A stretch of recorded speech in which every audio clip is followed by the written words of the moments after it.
స్కీములు చెప్పారు, పేదలకు చెప్పారు. సుమన్ ప్రజాపతి, నేను ఇక్కడే వేదాయపాలెంలో ఉంటాను.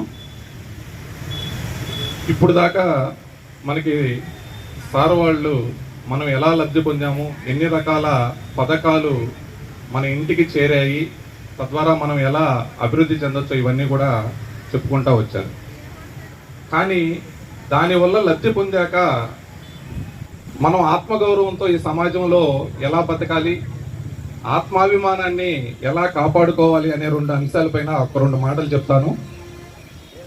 ఈ విధమైనటువంటి ప్రభుత్వాల ద్వారా మనకు ఒక ఆర్థిక సహాయం లేకపోతే ఆర్థిక భరోసా లభించినప్పుడు మన కుటుంబ సభ్యులు, మనం ఇంట్లో ఉన్నటువంటి కుటుంబ సభ్యులు ఆ ఆర్థిక భరోసాని సమర్థవంతంగా తెలివిగా మన పిల్లల మీద చదువు కావచ్చు, వ్యాపారం మనం చేసే వ్యాపారాల మీద కావచ్చు పెట్టుకునేసి ఆర్థికంగా మనం నిలదొక్కున్నప్పుడు సమాజంలో ఒక గౌరవం లభిస్తుంది, సమాజంలో ఒక గుర్తింపు లభిస్తుంది. మన పక్కన ఉన్నటువంటి వారి నుంచి కూడా మనకి గౌరవ మర్యాదలు దక్కుతాయి.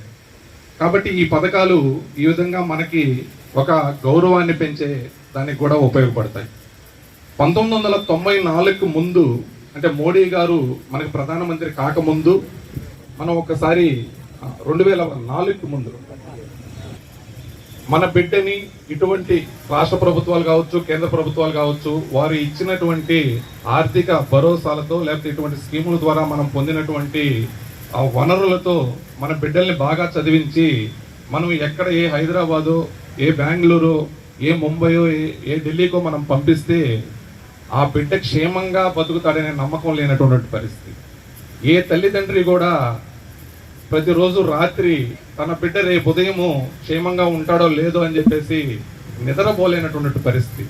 కానీ మోడీ గారు ఈరోజు ప్రధానమంత్రి అయిన దగ్గరికి వెళ్ళినా కూడా మన బిడ్డలు మన దేశం దాటి ఎక్కడికి వెళ్ళినా కూడా సురక్షితంగా తీసుకురాగలము. ఆ దేశ ప్రజలకి భద్రత ఉందో లేదో తెలియదు, కానీ భారతీయుడు ఏ దేశంలో ఉన్నా కూడా జెడ్ కేటగిరీ భద్రత ఉందని చెప్పి మాత్రం భరోసా ఇచ్చారు. ఖచ్చితంగా మనందరం ఇదన్నీ కూడా ఆలోచించాలి.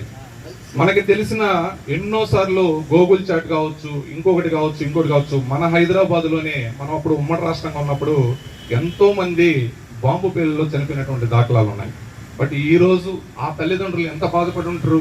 ఆ పిల్లల్ని పెంచి పోషించి చదివించి ఒక ఐటీ ఉద్యోగాలు, ఒక సాఫ్ట్వేర్లో చేర్చినప్పుడు ఆ పిల్లలు ఏ సరదాగా ఒక టీ కేఫ్కో లేకపోతే ఒక హోటల్కో వెళ్ళి ఎవడో పెట్టిన పాకిస్తాన్ లాంటి వాళ్ళు వచ్చి పెట్టిన బాంబు పేలులో చనిపోతే ఇన్ని రోజులు కష్టపడి పెంచిన ఆ తల్లిదండ్రులకి ఆ కష్టానికి సార్థకత ఎక్కడుంటుంది? ఇది మనం గమనించాలి, ఖచ్చితంగా గమనించాలి.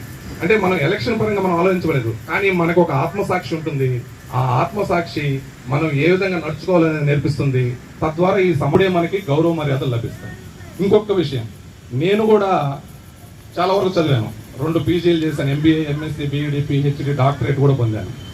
అయితే నేను చదువుకున్నప్పుడు భారతదేశం గురించి మా గురువులు, అంటే మాకు చెప్పిన ఉపాధ్యాయులు, మనం ప్రపంచ దేశాలతో పోలిస్తే మన దేశము చాలా తక్కువగా ఉంది, మన అంటే మనకే గుర్తింపు లేదు, రాజకీయ నాయకులకి అసలు గుర్తింపు లేదు అనే భావనలో చెప్పేవాళ్ళు. కానీ ఈరోజు ప్రపంచంలో భారతీయుడు అంటే ప్రతి ఒక్కరూ గౌరవించే పరిస్థితి తీసుకొని వచ్చినటువంటి ఘనత కూడా నరేంద్ర మోడీ గారికి దక్కుతుంది. ఆ భారతీయుడు అంటే మనం కూడా అందులో ఉంటాము. కాబట్టి మనం ఎక్కడికి పోయినా కూడా ఆ గుర్తింపు, మన బిడ్డలు ఎక్కడికి పోయినా కూడా ఆ గుర్తింపు పొందే అవకాశం ఉంటుంది. ఒకప్పుడు నా కళ్ళ ముందు నేను చూశాను, అమెరికా ప్రెసిడెంట్ బిల్ క్లింటన్ వస్తే ప్రపంచ దేశాలు మొత్తం కూడా, భారతదేశం మొత్తం కూడా సంబరం చేసుకున్నాం, అంత పెద్ద గొప్ప వ్యక్తి వస్తున్నాడని.